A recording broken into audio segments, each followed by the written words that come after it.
Boa noite a todos. Sejam bem-vindos a esta live. Meu nome é Selma Guedes e, em primeiro lugar, eu quero agradecer ao apoio da União Espírita Paraense pela transmissão no canal do YouTube, né? E também que é a primeira semana espírita de Ananindeua, organizado pelo 7º CRE, em homenagem também aos 114 anos da União Espírita Paraense. Teremos o tema central, gente, são chegados os tempos. E aqui conosco, o meu querido Wagner da Paixão. Boa noite, meu querido. Como eu estava falando, Wagner é a minha paixão, gente. Seja bem-vinda. Gosto muito do seu trabalho, particularmente falando, ele me inspira a buscar mais conhecimento dessa doutrina esclarecedora e consoladora, Wagner. Bom, gente... Boa noite, Selma. Boa noite, muito obrigado Wagner. pelo seu carinho, que eu reconheço sendo o carinho desse povo maravilhoso, né? Do Pará, especialmente de Ananindeua, onde eu já estive por 2 vezes, também Belém, que é uma cidade maravilhosa, impossível não se apaixonar por esse estado e por essa gente. Muito obrigado. De nada, Wagner. Wagner, bom, gente, o Wagner irá abordar o tema para a gente. Olha, esse tema, gente, eu acho maravilhoso. Olha só, obreiros da regeneração. Mas antes do Wagner trazer esse tesouro para alimentar as nossas almas, a gente vai se harmonizar, né? A gente vai se harmonizar com a prece e, em seguida, o Wagner vai nos alimentar com essa doutrina consoladora. Vamos vibrar para que o nosso companheiro receba as boas inspirações e trazer para a gente esse alimento da alma, né, Wagner? Vamos fechar nossos olhos e vamos agradecer. Agradecer a Jesus por este momento em que vamos juntos comungar com o mesmo pensamento, com o mesmo sentimento, interagindo também com o mundo maior. Que o Wagner da Paixão, que é o responsável em nos trazer esse tema maravilhoso, que ele seja inspirado pelos bons espíritos e que todos nós possamos aproveitar esta noite, terminando alimentados com essa mensagem consoladora. E que assim possa ser. Wagner, é com você, meu querido. Obrigado, Selma. Queridos amigos, companheiros do Pará, companheiros outros de outros estados, de outras regiões do Brasil e até do exterior que estejam sintonizados, acompanhando esse trabalho nessa primeira Semana Espírita de Ananindeua e prestigiando os 114 anos da Federação do Pará, reconhecendo que é um estado muito rico de valores, que enaltece a cultura brasileira no norte do país, e a gente que sentiu esse clima, que esteve com essas pessoas, a gente reconhece a beleza dessa cultura, desse valor eminentemente brasileiro, desse sangue brasileiro, dessa força brasileira, que realmente é muito peculiar. É uma bênção de Deus que Jesus vem administrando em favor da evolução dos envolvidos, dos que estão aqui e dos que não estão. Bom, nós temos a transição planetária definida aí, são chegados os tempos, e muitas vezes a gente aborda a transição como algo muito negativo, muito difícil, mas a gente vai aprender na doutrina que a lei de destruição se conjuga com as outras leis universais, que definem, por exemplo, o progresso. Sem destruição, a gente não aprimora. O que é destruição, na verdade? Será que destruição é catástrofe? Será que é o fim do mundo? Guerras atômicas? E outras coisas do sensacionalismo da mídia, que muitos gostam de valorizar nas palestras? Não é isso que a gente aprende com o Espiritismo. As revoluções que foram programadas para o tempo em que o Consolador estivesse no mundo, e esse Consolador é uma ciência que estuda esses fatos, diz respeito a uma desmontagem daquilo que não serve mais. Nós tivemos, na nossa história planetária, o período de formação do planeta, dando origem à primitividade dos seres inteligentes, que foi a última etapa. O homem foi a última etapa da criação. O jardim foi formado e o homem surgiu para, então, aprender a se situar nesse contexto. E ele foi aprendendo com as forças da Terra, com a natureza da Terra. A primitividade se caracteriza porque os homens vão dar nome às coisas. E nós temos, então, depois da primitividade sendo vencida, com a chegada de grupos de outros mundos, no caso de Capela, principalmente, na constelação do Cocheiro, uma enxertia de espíritos que tinham vivido num mundo em que a expiação e a prova estavam sendo vencidas e eles entrariam na regeneração. Como esses espíritos estavam incapacitados, não desenvolvidos moralmente, para viverem no mundo de regeneração, eles foram trazidos para a Terra e foram enxertados aqui nos espíritos primitivos. E nós tivemos as fases de ajuste ou de encarnação desses espíritos, por primeira vez, e eles foram abrindo caminho para outros grupos desse montante que veio de Capela. E tivemos grandes civilizações que eles organizaram no tempo. E essas civilizações como que impulsionaram o progresso da nossa Terra. Quem não se emociona ou fica impressionado com os valores trabalhados pelos egípcios, as suas ciências do infinito, a questão da morte, da vida além da morte sendo trabalhada por eles? Quem não se impressiona com o povo hebreu, em que valores da revelação genuína foram trazidos e trabalhados ao longo do tempo para culminar em Jesus, que nasceria aproveitando esse material? Quem nunca ouviu falar ou não conhece alguma coisa das castas hindus, dos Vedas, dos grandes nomes que trabalharam uma mística religiosa ou uma expressão de conceituação da vida cósmica, dos processos reencarnatórios que se notabilizaram naquela região da Índia? Ou quem nunca ouviu falar dos arianos, que fundaram a Europa, com seu espírito muito objetivo, lidando com a matéria e construindo reinos na matéria através de muitas civilizações, como a dos gregos sábios, como Roma, e como outras que sucederam definindo essa Europa conhecida por nós, em que países e povos alavancam o progresso social, dominando o meio, né? E oferecendo contingentes para outros continentes, como é o caso dos Estados Unidos, né? Que receberam contingente europeu e houve ali um florescimento no chamado País da Liberdade, um tanto comprometida, né? Nos últimos tempos, em razão de guerras e de desrespeito aos direitos humanos, mas o objetivo era a liberdade, né? Um aperfeiçoamento.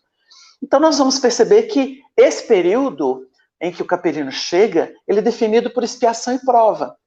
E esse período de expiação e prova prevalece até os nossos dias, só que ele está com data marcada.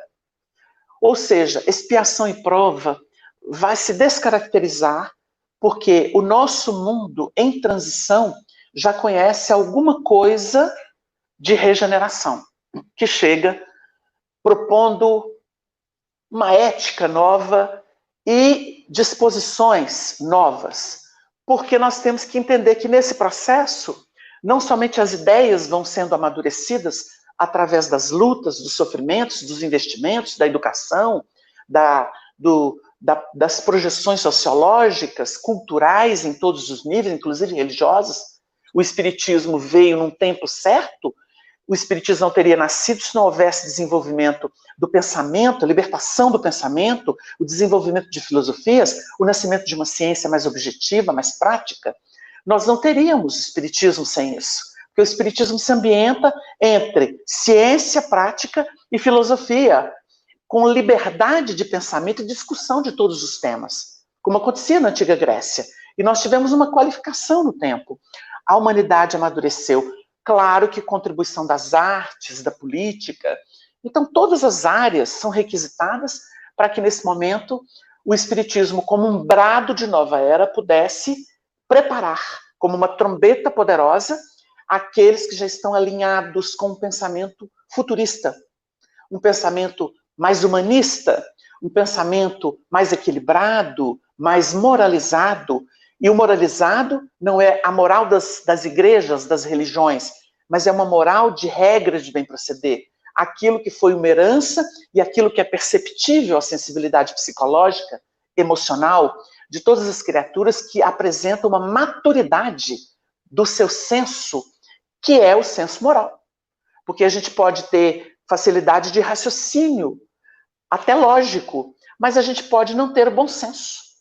Então, muitos, a gente vê isso no movimento espírita, né? Muitos apresentam até citações decoradas da obra kardeciana, mas eles não conseguem digerir e equacionar isso em processos de harmonização de diferenças, de interesses múltiplos. Falta habilidade de quem amadureceu o conceito. E, naturalmente, ele se tornou um valor moral, inspirando o seu comportamento ético. Então, na verdade, nós chegamos num tempo em que nós podemos dizer, nós estamos diagnosticando a humanidade. Então, os males que são levantados, os problemas pessoais e de grupos, de países, de entrosamento entre países, de saturação da própria terra enquanto natureza, esse diagnóstico, isso que se define em várias ciências, ou em discussões filosóficas, ou em apreciações morais, porque oriundas de comportamentos mais qualitativos que outros, isso tudo faz um acervo. E esse acervo é que representa o diagnóstico. Quando é que uma pessoa consegue se curar dos males que desconhecia? Porque ela não sabia o que era. Sente incômodo, aquilo não funciona, o organismo não está bem, até que uma ciência autorizada venha com instrumentos próprios. A gente tem a medicina hoje com recurso tecnológico, e a gente tem não somente a experiência de quem conhece o organismo, o funcionamento dos órgãos, o que é a saúde e o que é a enfermidade, as patologias, mas temos também o auxílio da tecnologia para diagnosticar se esses órgãos estão lesados, se eles têm algum problema, se as secreções estão harmônicas das glândulas internas. E aí todo o processo é levantado. E aí nós temos o diagnóstico. Com o diagnóstico é só aplicar o recurso da cura, a medicação adequada. Então, o que o Espiritismo fez com o mundo? Em revelando as leis e a aplicação dessas leis, demonstrando como elas são aplicadas e como isso define a justiça divina, mostrando ao mesmo tempo o amor divino por essa justiça que corrige os disparates, que corrige os excessos, mas que harmoniza tudo dentro do a cada um segundo as próprias obras, nós vamos perceber que isso é o diagnóstico. Nunca, em nenhum período da humanidade, dizem os Espíritos, na questão 628 do Livro dos Espíritos, em nenhum momento da humanidade, os homens receberam comunicações tão claras e objetivas. Nunca. Porque antes se falava por parábola, como Jesus, ou por figuras de linguagem, como Moisés, quando escreveu Gênesis, que é a história da criação da Terra, frente ao universo infinito. Então nós vamos ver que a criação ali é relativa. A criação diz respeito à Terra, é o ponto de vista terráqueo. Então, é uma criação relativa, diz respeito a um planeta que vai surgir situado dentro de uma órbita em torno do Sol, e esse Sol dentro da Via Láctea, mas é um prisma, não é o absoluto. É a análise e a revelação relativa. E nós vamos entender que hoje o Espiritismo, quando fala das leis universais, das leis morais, de Deus, Espírito e Matéria, conjugados, estudados profundamente na obra básica, nós vamos perceber que nós temos o diagnóstico da evolução planetária nas suas 3 fases: primitividade, expiação e prova e regeneração. A regeneração já é um fenômeno, porque muitos espíritos já deixaram o planeta e outros mais abalizados, mais qualificados, mais preparados na erraticidade, em seus múltiplos movimentos de colônias, cidades, não importa o nome que se dê. Os espíritos estão se preparando, se despertando e reencarnando com novos caracteres, como afirma o codificador no livro A Gênese. E em reencarnando, eles demonstram tendências, facilidade de síntese, focam o que é essencial e deixam o acessório. E isso está renovando nossas instituições. E muitas vezes a gente diz assim, meu Deus, mas é um caos. Não, não é um caos. É o levantamento de necessidades que vão sendo estudadas, equacionadas. Todas as dificuldades hoje estão sendo estudadas, de algum modo, pelas ciências do comportamento, porque são ciências novas. As ciências psicológicas, psiquiátricas, elas são quase que contemporâneas à revelação espírita. Os grandes nomes que fundaram essas ciências do comportamento, que passam a ser consideradas no tempo e não mais combatidas pela medicina tradicional, elas passam a ter papel e vão dinamizar a compreensão do ser humano. Por enquanto, numa existência, mas já existe projeção para que se compreenda outras existências, ou seja, as reencarnações. O ser não é apenas fruto de uma existência. Ele traz induções e registros, aquilo que é inato de outras existências. E isso vai sendo comprovado no tempo. Já existem pesquisadores que transcendem isso. Já existem evidências e comprovações reencarnatórias. Então nós estamos lidando, além da revelação, com o trabalho da ciência. Porque não poderia ser diferente. Primeiro capítulo do livro A Gênese de Kardec. Caráter da revelação espírita. Ela é ciência, pesquisa e investigação. E é revelação. As duas forças se conjugam. Por quê? É o diagnóstico e a cura. Porque a revelação mostra o futuro. Os espíritos superiores mostram aquilo que nos aguarda no tempo e no espaço. E nós diagnosticamos nossas necessidades. Porque nós nos saturamos de guerras, de destruição, de autodestruição e destruição uns dos outros, de destruição da casa planetária. Essa consciência vai tomando corpo. As discussões que nós vemos não são nada mais do que acordamento, porque nós dormíamos. Nós vivemos 1000 anos de treva na Idade Média, pouco mais de 1000 anos.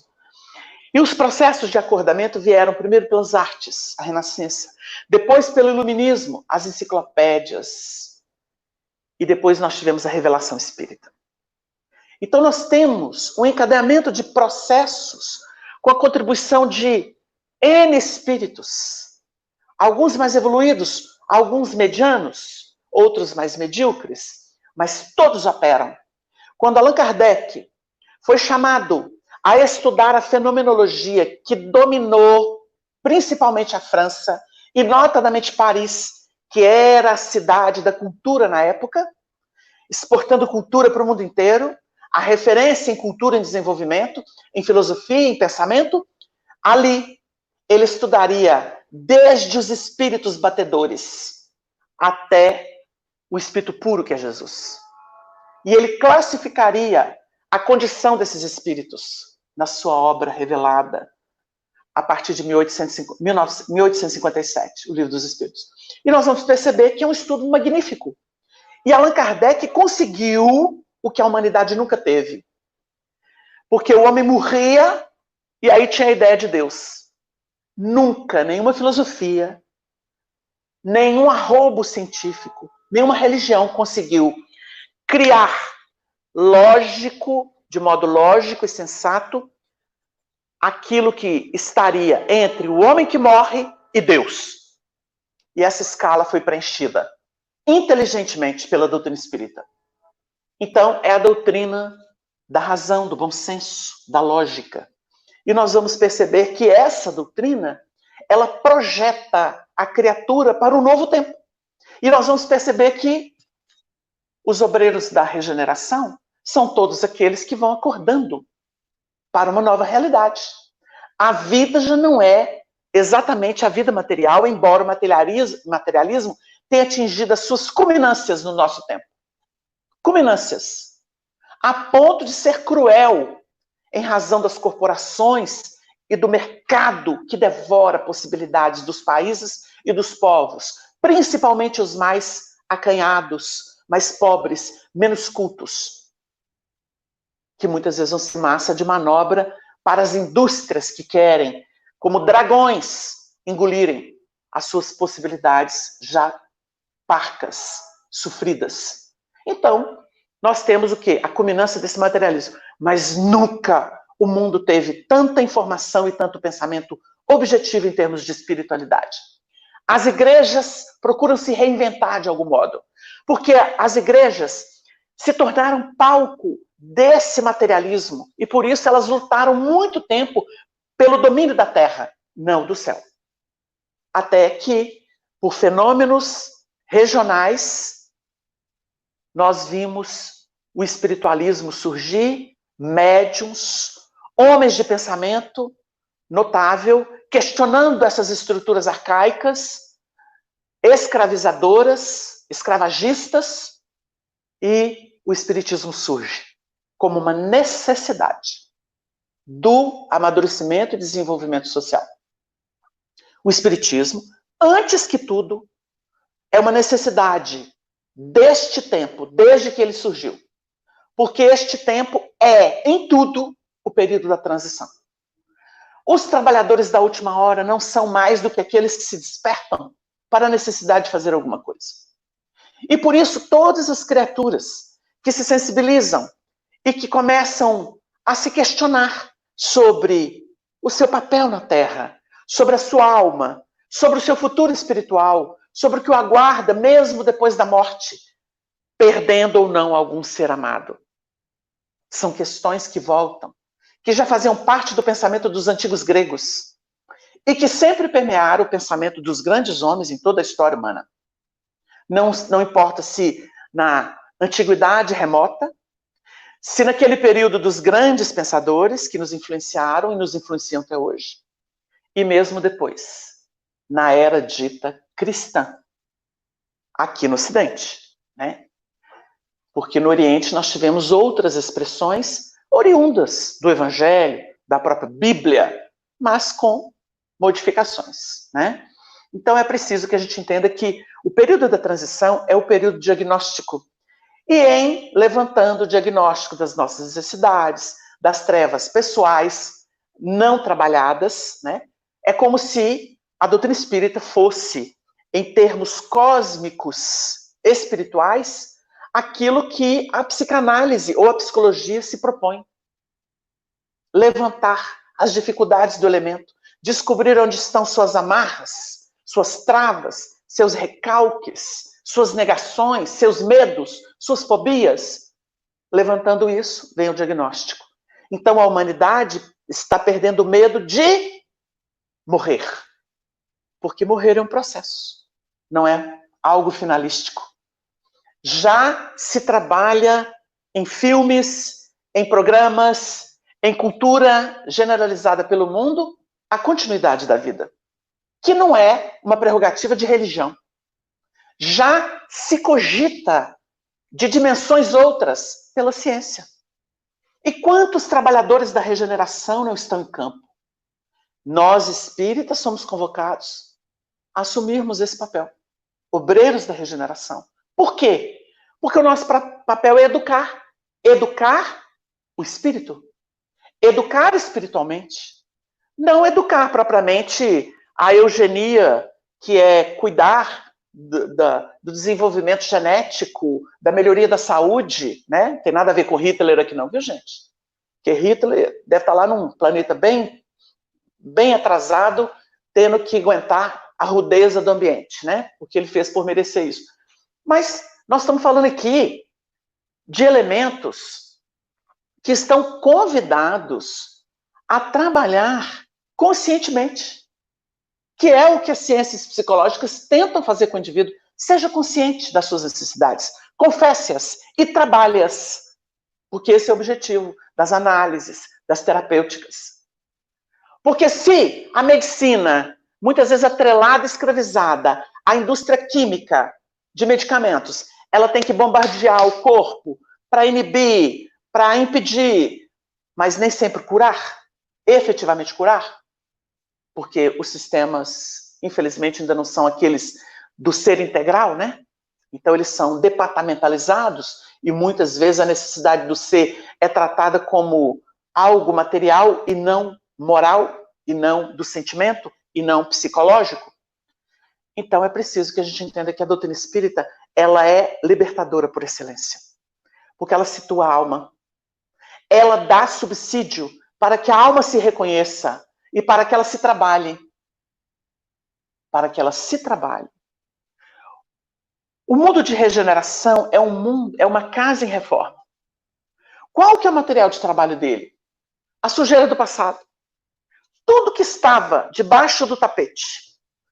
Porque nós reencarnamos e a cada reencarnação ela objetiva um pouco daquilo que se precisa depurar, resgatar, aprimorar. Uma reencarnação, a não ser reencarnações como a do Chico Xavier. Chico Xavier fez uma síntese nessa reencarnação dele, de inúmeras reencarnações aqui. E fica difícil da gente saber quantas, porque o Chico deu informação, está num livro hoje, a gente conhece as pessoas, por isso a gente dá essa informação, Quincas Veloso, de Monte Carmelo, próxima de Uberaba, irmão do Marival Veloso, que foi presidente da União Espírita Mineira. O Quincas escreveu um livro em que ele conta, que perguntou para Chico assim, Chico, desde quando você está ligado a Emmanuel? E o Chico, com delicadeza, o grupo era pequeno, explicou. Há mais ou menos 40 mil anos. E na época éramos 70 elementos. Ou seja, 70 pessoas, 70 espíritos. Vieram de onde? De Capela. Não eram da Terra. Já estavam trabalhando ali. O seu resgate. Então vocês notem, 40 mil anos antes dessa civilização ariana que começou em torno, segundo Emmanuel, em torno de 10.500 a 11.000 anos antes de Sócrates. Então você entende que eles viveram Atlântida e depois vieram para essa civilização ariana, que é a nossa, e que está chegando ao final. Ao final. Para vir uma outra civilização global, em que espíritos que têm prova, mas não mais expiação, vão estar aqui encarnados.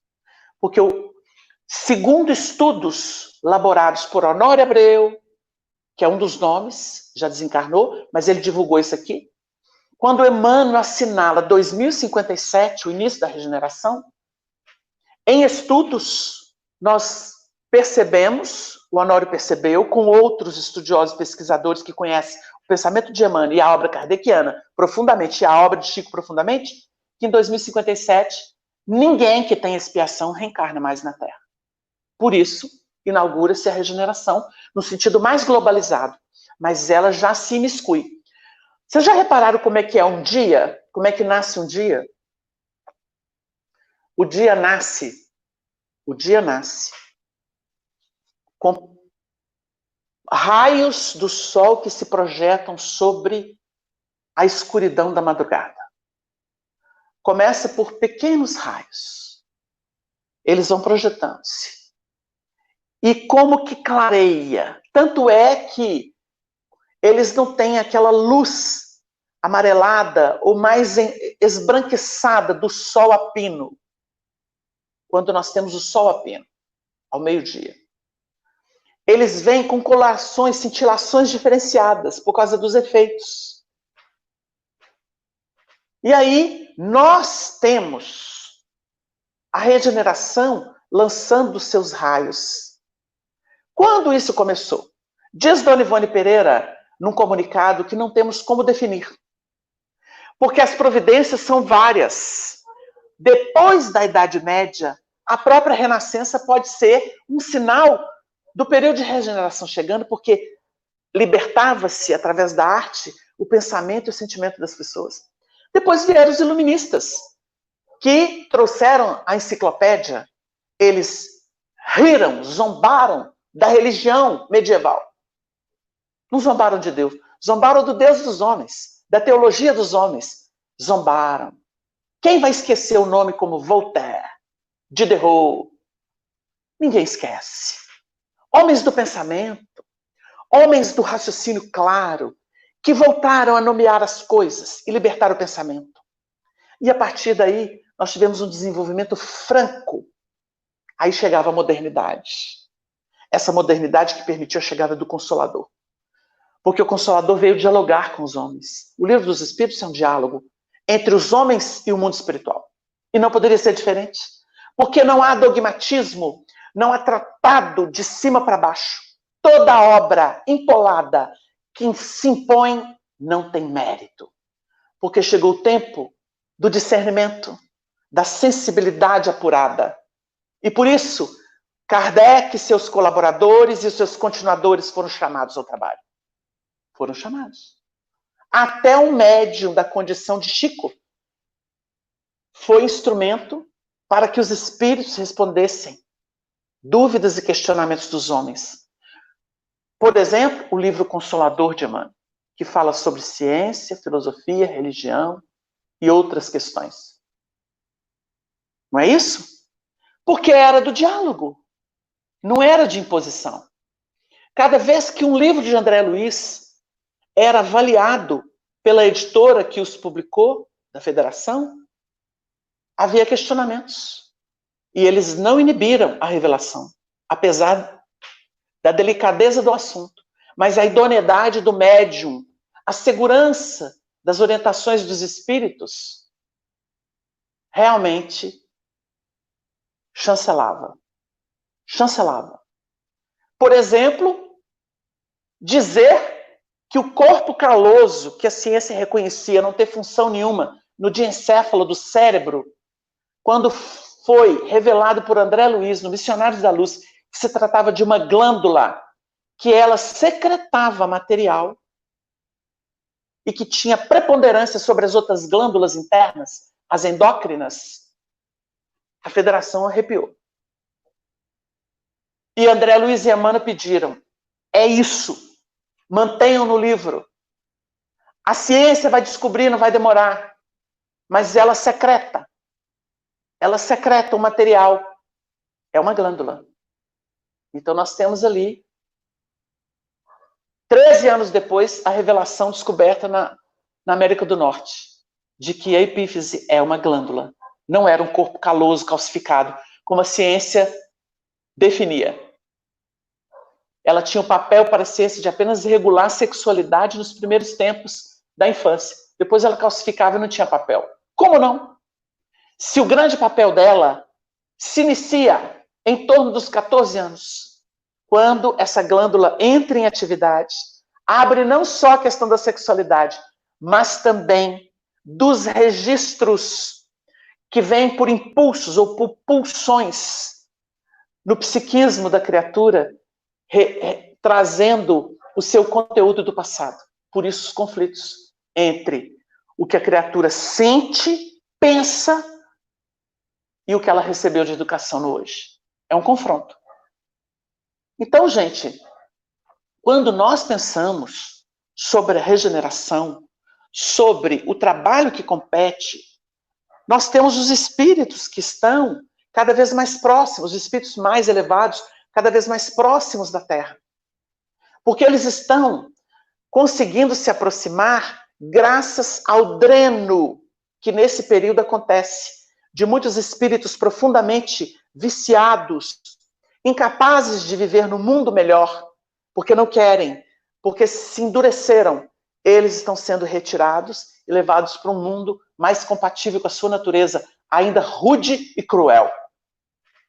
Então, essa gama de espíritos pervertidos, por vontade própria, que não souberam aproveitar o tempo e as circunstâncias, eles vão sendo tirados do planeta. e outros de caracteres melhores vão reencarnando. Emmanuel, no livro Diálogo dos Vivos, que é uma parceria entre o Chico e Herculano Pires, porque o Herculano comenta as páginas recebidas por Chico Xavier. Se não me engano, no capítulo 20 deste livro, Diálogo dos Vivos, ele vai intitular a página de dupla renovação. O Emmanuel vai dizer, dos últimos tempos do século passado, abrindo para este século em que nós estamos, que veríamos muitos jovens, muitas pessoas boas, generosas, em acertos de conta, com enfermidade, com crimes hediondos, com acidentes horrorosos, e eles partiriam da Terra. Por quê? As enfermidades, os crimes hediondos, os acidentes horrorosos. Resgate do grosso, do que faltava do seu passado. Essas almas estariam acertando as contas em processos reencarnatórios, até violentos, e muitas vezes não compreendidos pela sociedade, pelos países. Esse pessoal estaria indo embora para o além leves, porque acertaram suas contas. Porque a gente olha e fala assim, como que um jovem desse é assassinado dessa forma? Como que uma pessoa boa dessa passa por um acidente tão estúpido e perde a vida? E muita gente vai chorar a morte dessas criaturas. Esse período, que ainda não terminou, define a partida desses espíritos, que vão se preparar no além, segundo Emmanuel, e vão receber investimentos durante algum tempo, para retornarem no novo século, que é o que estamos vivendo. Com novos caracteres, com novas disposições, leves, de contas acertadas, e eles funcionariam por alicerce da regeneração. Por quê? Cumprindo aquilo que Kardec falou no último capítulo do livro A Gênese, capítulo 18, sobre a geração nova. Caracteres diferenciados, mostrando tendência à espiritualidade, focados em trabalhos específicos, solidários, mais abertos, mais dinâmicos na sua forma de pensar e sentir. Observemos as crianças que estão chegando. Observemos muitas das crianças que estão chegando. São estrelas que descem do céu e vêm enriquecer o nosso mundo. Nós vivemos a desarticulação daquilo que o capítulo 24 de Mateus ensina, o sermão profético. Quando Jesus falou assim, o sol deixará de dar a sua luz, as estrelas cairão do céu, o rimbombo, um tremor vai vir de um canto para o outro. As imagens fortes. Sabe o que é a desativação? Do mundo personalista. Aquilo retrato da transição em que as pessoas começam a ter provas, resgates pesados e o seu mundo cai. Tem uma música antiga que fala assim, meu mundo caiu. Não é? A Maísa cantava. Meu mundo caiu. É exatamente isso. O que Maísa cantava. Era por causa de amor. Mas a gente pode estar perdendo alguém que a gente ama. Por uma enfermidade horrorosa que pode vir na criança. Ou por um acidente estúpido. Ou por uma insensatez dessa pessoa. Não é? Num momento assim de insanidade dessa pessoa. Quantos suicídios? Quantos acidentes? Quantas mortes estúpidas, inexplicadas? Meu mundo caiu. O sol não brilha mais para mim. As estrelas caíram do céu. Ou seja, todos os valores que eu tinha e que me impregnavam e que me inspiravam já não existe mais. Porque o meu íntimo está destroçado. Tudo acabou. Escureceu. Para que o homem novo possa surgir dos escombros. Entenderam a lei de destruição? Em transição, a lei de destruição vem abalar tudo aquilo que ainda não está bom. Para que nós renovemos conceitos, sejamos aferidos nos valores morais que muitas vezes são só artificiais. Os espíritos dizem que Deus nunca criou ou permitiu a escravização ou a escravidão. Por que é que ela existe? Escolha dos homens. Nós nos escravizamos.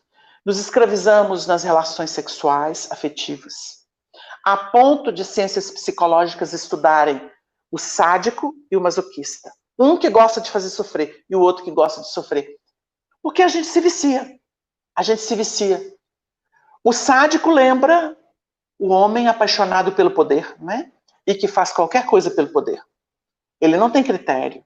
Ele não tem filtro. Ele é um carro sem freio. Ele passa por cima de todo mundo. Mas vai se estrumbicar. Não é? Vai se estrumbicar. Porque depois ele vai ter que sofrer o efeito do que ele fez sofrer. Então ele vai vir subjugado. Sem nenhuma prerrogativa. Ele reencarna assim. Então quem escraviza vai ser escravizado.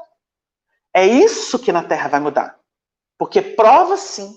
Porque o planeta, segundo o codificador e as obras sérias, especialmente as que vêm para o Chico e outros médios idôneos, essa edificação do mundo compete àqueles que ajudaram a destruí-lo, mas que tomaram consciência. Os que não tiveram consciência e que não querem se mudar, não cabem mais neste mundo. E é por isso que eles são transferidos para um mundo em que eles podem desmandar que o que eles fizerem vai ser evolução, vai ser progresso. Porque lá não tem lei ainda. Lá é silvícola, é autóctone. O que você fizer com esse povo está tudo certo, porque é na pancada mesmo. Então, por mais violentos, eles vão sentir falta da civilidade que está na alma deles. Foi isso que o Capelino sofreu aqui. É por isso que esses vilões da humanidade, eles não ficam aqui. Não tem espaço. Não dá mais. Não tem tempo para eles se mudarem, porque o vício é muito difícil de ser vencido. Muito difícil. Prestem atenção numa análise.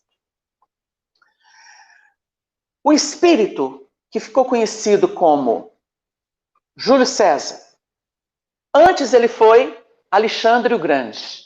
E antes ele foi um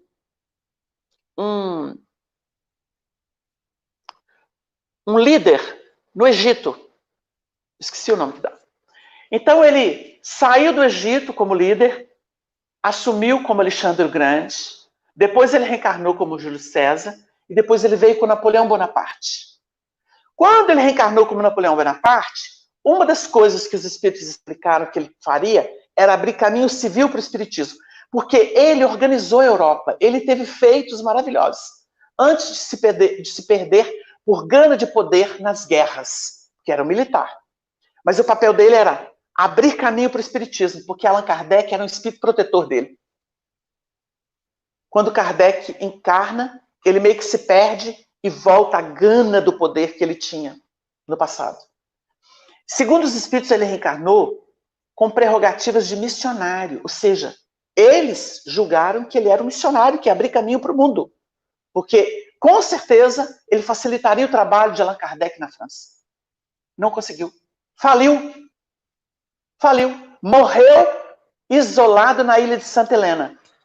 E o Chico ainda contou que espíritos da condição de Alcione e outros fizeram uma caravana de milhares e milhares de espíritos enobrecidos na Terra e suplicaram em prece a Jesus que parasse a fúria mortífera de Napoleão Bonaparte, que dizimava o mundo, matava, sem pestanejar. A gente lê um trabalho que Hermínio Miranda fez analisando essa personalidade através do tempo. Como esse homem foi cruel. Como ele matou sem pensar. Não tinha outra alternativa. Dizimava. Não tinha jeito, dizimava. Então, o que aconteceu? Essas vozes celestes oraram. E o Cristo permitiu que a Inglaterra fosse o bloqueio dele. E ele espiou um pouco do que ele fez na ilha de Santa Helena. Desencarnou falido. Ele ainda não cumpriu o papel dele. Então vocês pensem, um espírito que já era destacado no Egito, mesmo perto de nós aqui, para abrir caminho para o Consolador prometido, e ele tinha consciência disso? Não deu conta. Como é que um espírito bruto, criminoso, sanguinário, como Mussolini, como Hitler, como Saddam Hussein, como outros, conseguem ficar nessa terra? Não consegue, não. É só no planeta mesmo, muito inferior. Muito inferior. E a gente não tem domínio sobre isso, viu, gente? Tem informação aí. Nós não dominamos o mundo espiritual. Não dominamos. É preciso Passar o filtro kardeciano nessas informações duvidosas que estão circulando por aí. Isso aqui é um estudo doutrinário que nós estamos fazendo, mas não palpite. Palpite que não pode ser conferido com a fonte. Então vocês duvidem, porque isso não existe. Então é preciso que a gente entenda que o processo da transição, ele vai limpando e permitindo que outros venham. Aí vocês percebam que a década de 80, de 90, foi o período que o Chico mais recebeu cartas consoladoras. Vocês entenderam por quê? E o Emmanuel explica que nesses últimos anos, as desencarnações seriam traumáticas. Continua, né, gente, ainda? Mas é preciso entender o que ele revelou ali naquela obra, que está nesse livro. Porque há destruição para ver o progresso. As coisas se conjugam. Por que existe destruição? Porque nós construímos a fantasia. O André Luiz tem uma frase que ele diz assim: deixa a ilusão antes que a ilusão te deixe. É isso. A lei de destruição vem levando. O progresso é uma força que não respeita nada e ninguém. Se a pessoa não fizer esforço, ela é levada de roldão. E aí realmente tem muito sofrimento. Porque ela está resistindo a uma força da natureza, uma força cósmica, uma lei de Deus. Não tem como. Então é preciso que nós entendamos a sofisticação da doutrina, trazendo o evangelho puro, sem nenhum dogma, sem que ele se torne de novo palco para projeções de políticos desalmados, de pessoas que querem dinheiro, poder, escravizar mentes e corações. Não, o Espiritismo é livre. Nós não devemos nada a nenhum homem, a não ser o respeito pelo livre-arbítrio dele. Mas temos o dever de nos nutrir daquilo que o Cristo nos trouxe e que a doutrina espírita reedita na feição de ciência e filosofia. Esse é o nosso compromisso. Eu não tenho que seguir cabeça de homem nenhum que queira pensar por mim. Eu tenho que seguir as obras daquele conteúdo maravilhoso, a não ser que os homens e mulheres estejam facilitando esse entendimento. Mas ele é essencial. A doutrina espírita nunca vestiu e nunca poderá vestir ninguém. Nunca. Vestir não, ela orienta. Porque a doutrina propõe, ela não impõe. Quem impõe é a igreja tal, porque ela tem dogma e ela obriga a pessoa a acreditar naquilo mesmo sem discussão. O Espiritismo não existe isso. Não tem isso. O Espiritismo é um diálogo permanente entre a criatura e os espíritos que se interessam pelo seu progresso, pelo seu consolo. Esta é a doutrina formosa que nos foi trazida por Allan Kardec. Esta é a doutrina formosa que os espíritos inúmeros, capitaneados por Emmanuel, trouxeram através de Chico Xavier, por Dona Ivone Pereira, por Divaldo Franco, que ainda está encarnado, e por pessoas que têm compromisso com a verdade e que não fantasiam e que não tentam forçar isso ou aquilo, fugindo às estruturas doutrinárias que são expressões da lei cósmica. Fugiu ao bom senso doutrinário, joga no lixo.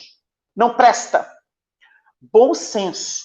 Não estamos falando da letra que mata, não. Mas daquilo que a letra mostra e que você capta. É o bom senso. É aquilo que Kardec teve para lidar com os espíritos e, em síntese, apresentar para o mundo na codificação.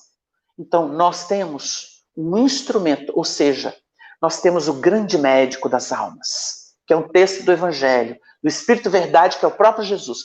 Eu sou o grande médico das almas. E ele veio nos ensinar a diagnosticar os nossos males e apontar o caminho da cura. Isso é o papel do Espiritismo. Esse é o trabalho dos obreiros da regeneração. Consciência cada vez mais lúcida, cada vez mais aberta ao amor e à sabedoria de Deus. Não à fantasia e aos palpites de homens tendenciosos, aos preconceitos do mundo. Não. O Espiritismo nos liberta da escravidão mental, emocional, psicológica, espiritual. Adeus obsessões de encarnado para encarnado. Adeus obsessões, limitações. Eu vejo muita gente espírita se batendo e dizendo, porque eu não mereço. Quem sou eu? Você é filho de Deus. Você é um filho de Deus que está sendo convocado a ter consciência e trabalhar conscientemente. Esse negócio de ficar escondendo atrás de, falsa humildade. O Chico era humilde. Um amigo meu disse assim, foi conhecer o Chico de mocidade, quando ele foi ajoelhar, que o Chico estava sentado já velhinho, em Uberaba, quando ele foi agachar, quando ele foi ajoelhar diante do Chico, o Chico falou assim, se você se ajoelhar, eu me deito. Essa é a humildade. Agora esse negócio assim, quem sou eu? Quem sou eu? Preguiçoso. Bando de preguiçosos, falando quem sou eu porque não quer trabalhar, porque não quer se expor, porque não quer abrir o peito, porque não quer fazer a obra. Então confesse a preguiça. Não venha falar que isso é modéstia, porque modéstia é outra coisa. Modéstia é você não ser vaidoso, nem orgulhoso, nem prepotente. Isso é ser humilde, isso é ser modesto. Agora, afirmar-se filho de Deus e consciente do trabalho, isso é dignidade. Tem pergunta aí para nós? Hein, Selma? Oi, Wagner, temos sim, meu querido. Eu ficaria a noite toda te ouvindo aqui, mas nós temos, vamos às perguntas, não estamos te ouvindo.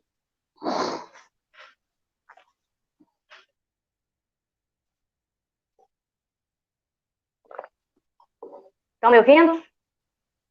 Wagner?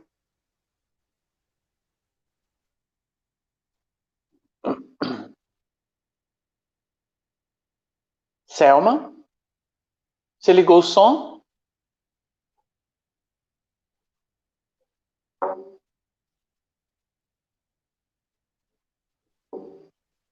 Estão me ouvindo? Wagner?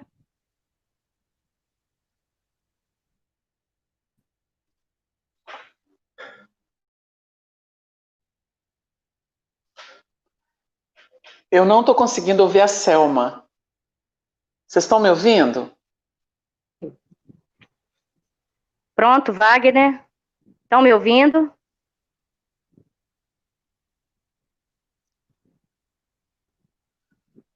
Sai de frente da câmera. Vocês conseguem me ouvir?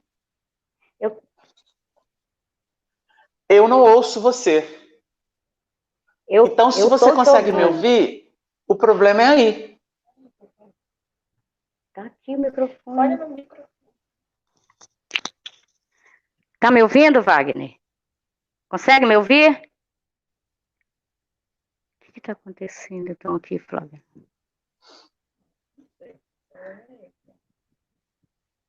Meu Deus. A técnica que está por trás aí está me ouvindo? Mas a Selma eu não ouço. É algum problema lá no computador dela. Tá me ouvindo? A técnica podia tentar falar comigo para ver se eu ouço. Mas está desligado. Né? Olá, amigos. Boa noite. Tudo bem? Boa noite. Tá me ouvindo? Aqui quem fala é o Kio. Eu consigo ouvir a Selma e consigo lhe ouvir também. Não estou ouvindo vocês. Desconectou. O problema eu vou entrar de novo, tá? Tá ok. A gente aguarda você, tá bom? Vou entrar de novo aqui. Estão conseguindo me ouvir?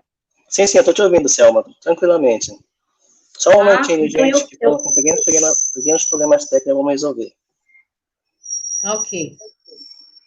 Então, eu faço a pergunta para você e você passa para o Wagner? O Wagner ele vai sair da transmissão agora, e quando ele sair, ele vai retornar novamente, porque o problema é lá com ele, não é com você nem comigo, tá bom? Ah, tá ok. Tá bom. Tô. Aí o pessoal desculpa aí a falha técnica, mas tecnologia é isso mesmo, né? Ao vivo é isso mesmo, Wagner. Então, vamos lá. Vocês estão me ouvindo, né? Então, vamos lá, Wagner. Nós temos aqui 3 perguntinhas. Vai aí a primeira pergunta de Edinaldo Calixto, da UEP, né? Quando você cita que já estamos vivendo a regeneração, como identificamos isso no mundo? Quando a pessoa tem consciência de onde veio, o que está fazendo, para onde vai. Isso é prerrogativa de regeneração. Porque expiação e prova, no sentido fechado, a pessoa não vê horizontes. Ela só sente o problema e é engolida pelo problema. A regeneração, dentro das características trabalhadas por Allan Kardec, no livro A Gênese, no capítulo 18, os tempos são chegados, o sinal dos tempos, sinais dos tempos, ele vai dizer o seguinte, que no processo da regeneração, nós estamos conscientes e convalescendo. A regeneração não é um mundo feliz, é um mundo em que as pessoas têm consciência, elas começam a se trabalhar e trabalhar pelo todo. Esta consciência espírita é uma consciência da regeneração. Não é exatamente facilidade nem mundo ditoso, onde não exista problema. É saber lidar e trabalhar com esses problemas inteligentemente. Isso chama-se regeneração. Ela é primeiro individual, em grupos, para depois ser coletiva. É esse o processo. Certo, Wagner. Vamos lá, a segunda pergunta. A segunda pergunta é, na obra Obreiros da Regeneração, de sua participação como médium, tem um capítulo, Efeito da Transição. Como poderíamos observar isso nos obreiros espíritas? O capítulo vai tratar da influência que sai das zonas inferiores, né, vindo para a crosta. E muitas vezes estimulando desequilíbrios. Isso foi profetizado por publicações do Codificador. Nós vamos encontrar isso em obras póstumas e também na Revista Espírita, de 1862, de 1858, isso, 58. Foi um ano antes de o Codificador desencarnar. Nós vamos analisar comunicações que dizem o seguinte, que no período da transição, muitos suicídios aconteceriam, inclusive em crianças. Vocês vão ver esse material, tanto em obras póstumas quanto na Revista Espírita. O que ele quis dizer? Porque quando você... O que é o processo de cura? É trazer o que está escondido, o que está desconhecido, inconsciente, para a consciência. Eu digo isso até como psicanalista. Porque quando você faz o que está escondido, o que você nega, o que você não quer enxergar, não importa por que motivo, quando ele vem à tona, aí a catarse, jogar para fora, vai, no primeiro momento, te deixar muito mal, se sentindo muito mal, porque você vai sentir essa carga que estava como pontos mortos, na linguagem da Sheila, que ela fala que existem pontos mortos no nosso psiquismo, na nossa alma. No livro Passos da Vida, psicografado por Chico Xavier. Então tem um capítulo que chama Pontos Mortos. Ela vai falar de que isso vai vir. Isso é uma catarse, ou seja, você vai se contaminar. Então, num primeiro momento, tudo se agrava. Outra ciência que mostra isso, que isso é caminho de cura, é a homeopatia. Na homeopatia, quando se descobre o remédio daquele elemento, ele vai fazer um agravamento de sintomas. E a pessoa muitas vezes vai ficar horrível. Horrível. Seja psiquicamente, seja fisicamente. Às vezes ela vai ficar com o corpo todo cheio de chagas. Mas é um processo de cura, porque intensificou o quê? A busca do mal e trouxe ele para fora. Exonerou. Em seguida a pessoa fica leve, livre, e ela não tem mais aquela diátese, ou aquele problema, né? Aquela patologia que estava escondida, que estava oculta. Então são processos naturais, espirituais, de cura, de autocura e de cura da humanidade. O que nós estamos vendo nessa transição é exatamente a crosta, subcrosta, subir e influenciar os encarnados, ou encarnar, voltar a encarnar. E aí mistura. O Chico disse assim, antes de desencarnar, eu fico impressionado de ver como que os inimigos de Jesus e da doutrina espírita conseguiram reencarnar e assumiram postos de destaque. Muitas vezes de liderança. O Chico disse isso. São pessoas que estão aí para confundir, para tentar desviar do foco, do que é importante.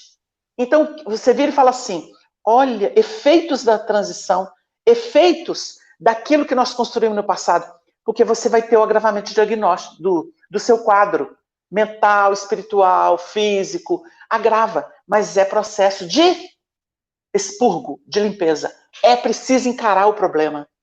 Por isso que a gente falou que faz diagnóstico.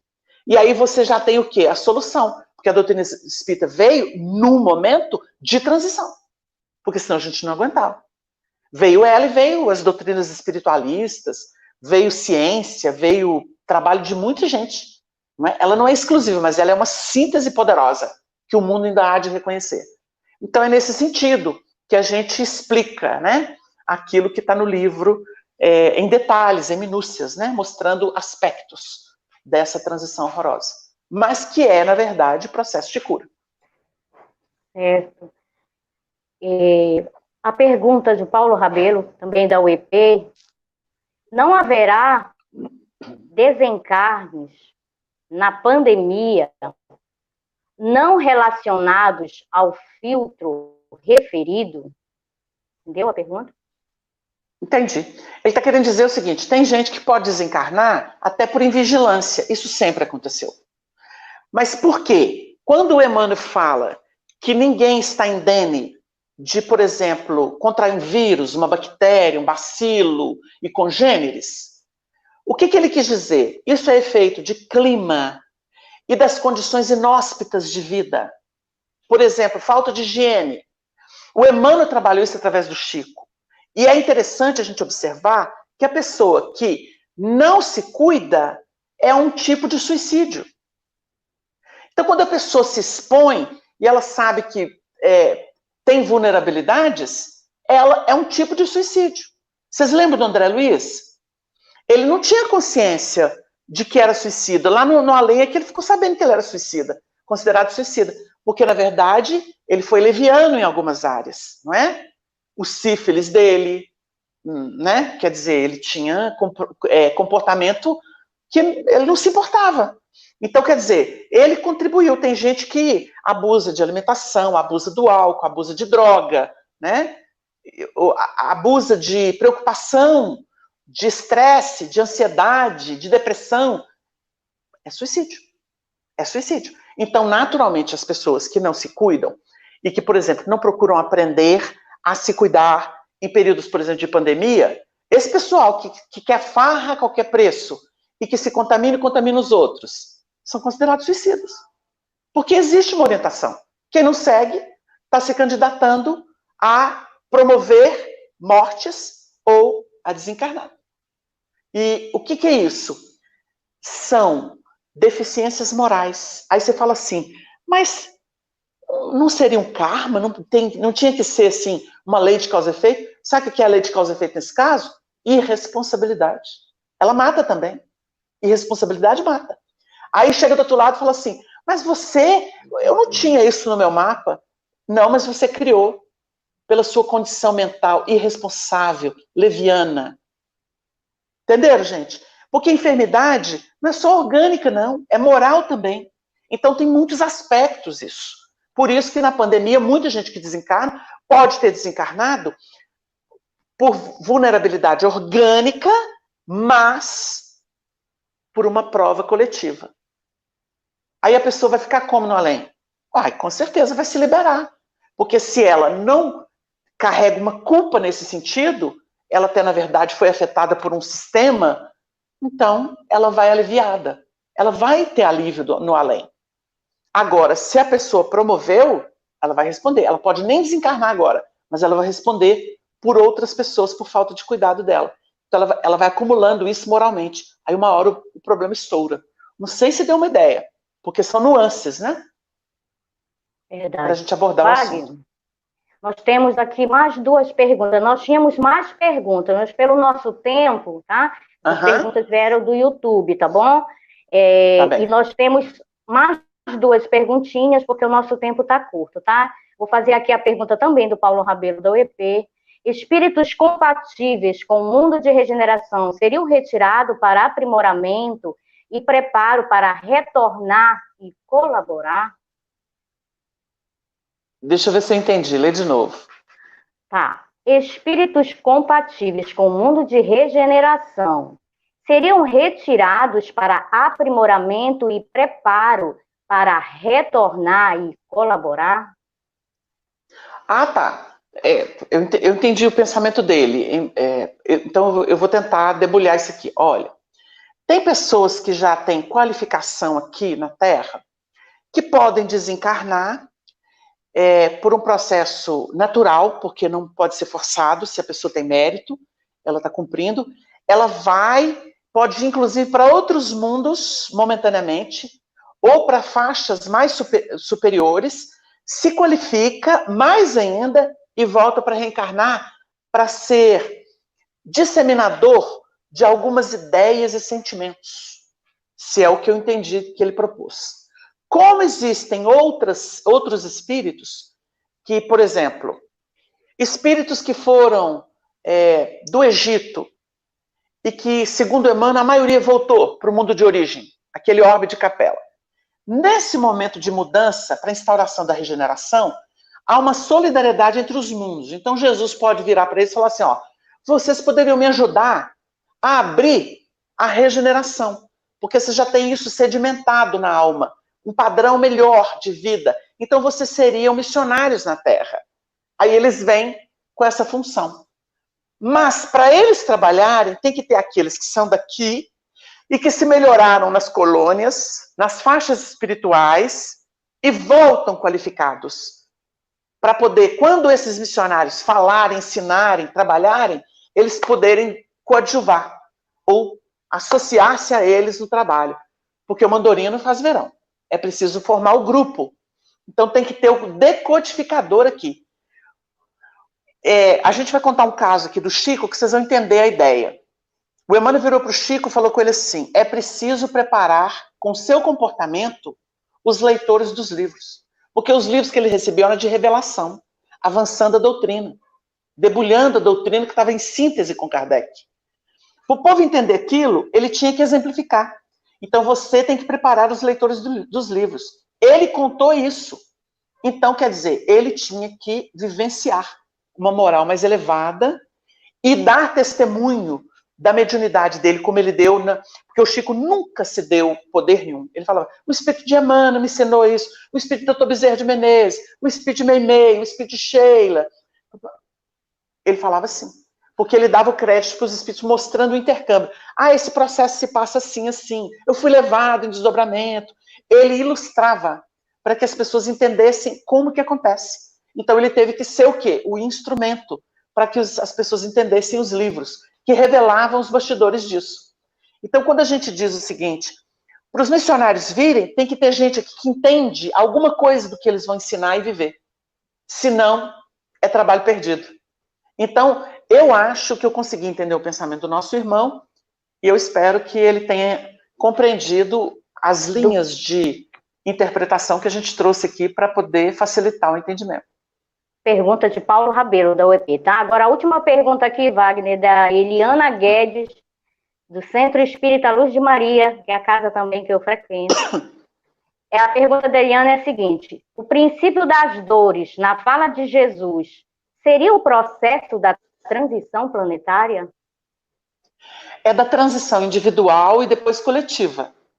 Porque o princípio das dores é sempre quando a pessoa que agiu impensadamente e fez o que quis, do jeito que quis, ela começa a colher. Ela começa a colher. Porque vocês vão estudar doutrinariamente que no processo das encarnações, você tem o livre-arbítrio. Aí o Paulo vai dizer assim, o Paulo de Tarso vai escrever cartas que ele fala assim, a colheita, a semeadura é livre, mas a colheita é obrigatória. E aí o que nós vamos notar? Você faz o que você quer. Você quer abandonar o lar? Abandona. Quantos homens deixaram mulher com filho? Quantas mulheres hoje deixam o marido com os filhos e vai embora?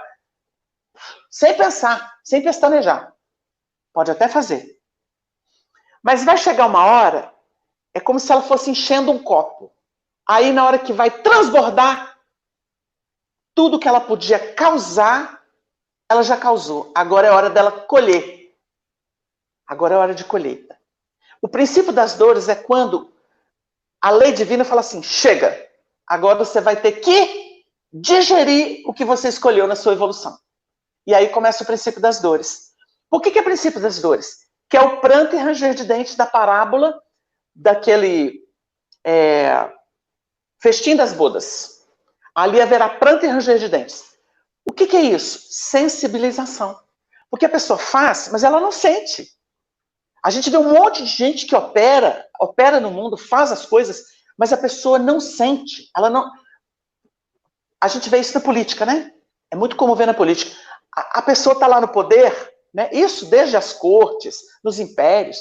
A pessoa vira e fala assim, uai, não tem aquela rainha louca da França que falou assim, o povo não tem pão.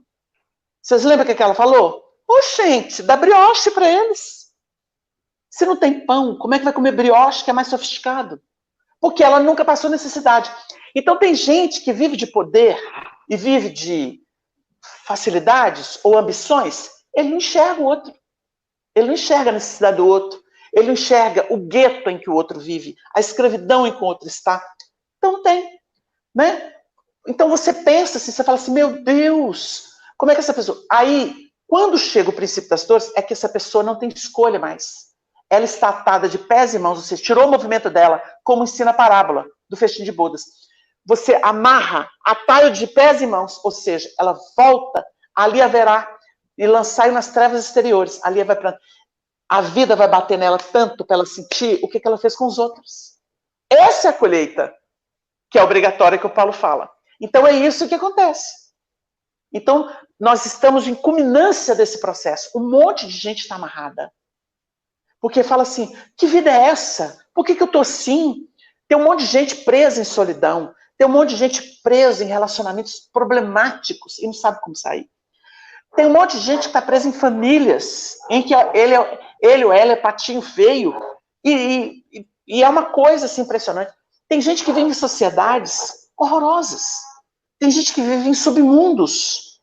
Tem gente que vem em processos, por exemplo, a gente fica... Nos Estados Unidos está um problema sério com essa questão dos pretos, né? Porque diz que o termo certo é preto, não é negro.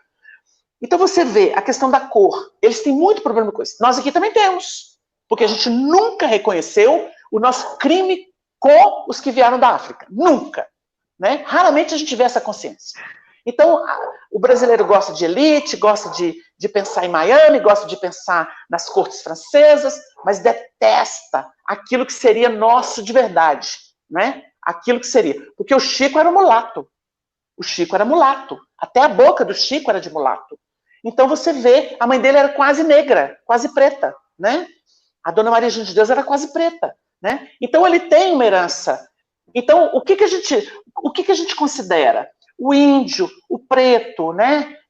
Mas a gente quer ser caucásico e viver como caucásico. O ariano que é preconceituoso.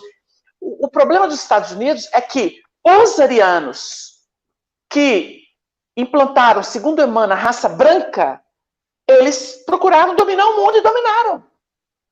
Então eles têm aquele espírito caucásico, que é o mais branco possível. E aí você vê aquilo. Então, esse pessoal vai reencarnar em pele preta, bem preta. E dependendo do que fez, subjugado.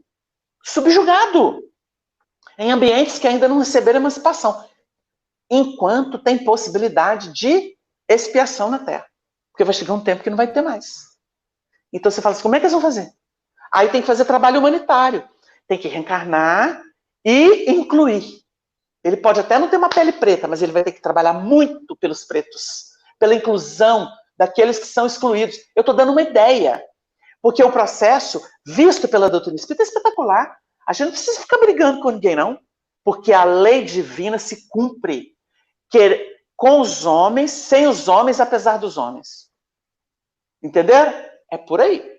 Então nós temos que pensar com carinho. Com certeza, né? Bom, Wagner... Chegou o tempo, né? Encerrou o nosso tempo, infelizmente. Ficaria aqui a noite toda, assim, olha, ouvindo. Mas o nosso tempo é curto, né? Então, meu querido, as suas considerações finais para a gente. Nós agradecemos muito esse carinho dessa turma toda de Ananindeua, da federação aí, que nós tivemos oportunidade de visitar rapidamente, desse estado da Divoso, dos que nos acompanharam, que são de outras regiões. Nós temos certeza que tem participantes aí de outras regiões. O carinho de vocês. Olha, gente, a fraternidade é o objetivo do Espiritismo. Porque a fraternidade é obra da caridade. Porque só é disposto a ver o outro e a considerar o outro quem tem a caridade no coração. E a caridade é o sentimento do amor universal. Não tem país, não tem gueto, não tem sangue. É para todo mundo. É como Jesus fez conosco. Então eu peço a Deus que abençoe todos os lares, todos os corações, que a gente tenha consciência de que somos filhos de Deus e nada do que acontece é para nos destruir, não. É para nos aprimorar. Isso é a regeneração. Essa consciência é muito bonita, que a gente possa tê-la no nosso dia a dia. Paz e alegria a todos. Muita gratidão. Wagner, queremos te agradecer. Muito obrigada. Queremos agradecer a todos os que ficaram conosco até esse momento. E eu pediria a você que fizesse a nossa prece de agradecimento, né? Não é de encerramento, a gente vai dar só uma pausa, né? De agradecimento. Mas antes, Wagner, eu queria que você segurasse um pouco, que nós vamos falar dos próximos trabalhos que acontecerão. Teremos amanhã, né? Teremos amanhã, dia 4, né? 7, sábado, às 19h30, o palestrante Jorge Larrat, né? E trará para a gente o tema Os Trabalhadores da Vinha. No dia 5/7, domingo, às 19h30, também teremos o palestrante Paulo Rabelo. Estava agora presente, fez as suas perguntas, né? Com o tema é tempo de viver a mensagem do Cristo. E no dia 8/7, né? Será numa quarta-feira, às 20 horas, teremos a palestrante Lena Lopes, que trará para a gente também o tema é tempo de viver a mensagem do Cristo. Mais uma vez, meu querido, receba meu grande abraço, continue sempre nesse caminho, nos inspirando a querer cada vez mais aprender a doutrina espírita, tá, meu querido? Um forte abraço e a prece de agradecimento com você. Tá? Obrigado, beijo Selma. no coração. Muito obrigada a todos, gente. E até a próxima. Deus, nosso Pai, Senhor de infinita misericórdia, eis-nos aqui, embebendo-nos com a beleza do Consolador que nos enviaste através de Jesus, o Cristo amado. Permita, Senhor, que todos aqueles que nos ouvem, mas especialmente esse Estado do Pará, nas suas instituições mais nobres, especialmente as do Consolador, todos possam ter amparo e luzes, que possam ser disseminadas pelo espírito da fraternidade, pelo sentimento da caridade, na forma de ideais superiores e de acolhimento fraternal. Senhor, que não falte ao mundo que chora e que muitas vezes não compreende os processos a que se entrega, possa ter o amparo maior, essa força de amor que verte de ti e que faz vibrar princípios e seres nessa cadeia maravilhosa de vida que é o universo. Fica conosco, Pai amado, despede-nos em paz e que possamos levar no coração a vibração do teu amor, que é inigualável. Que sejamos filhos honrados, dignos da tua providência, Senhor. Que assim seja.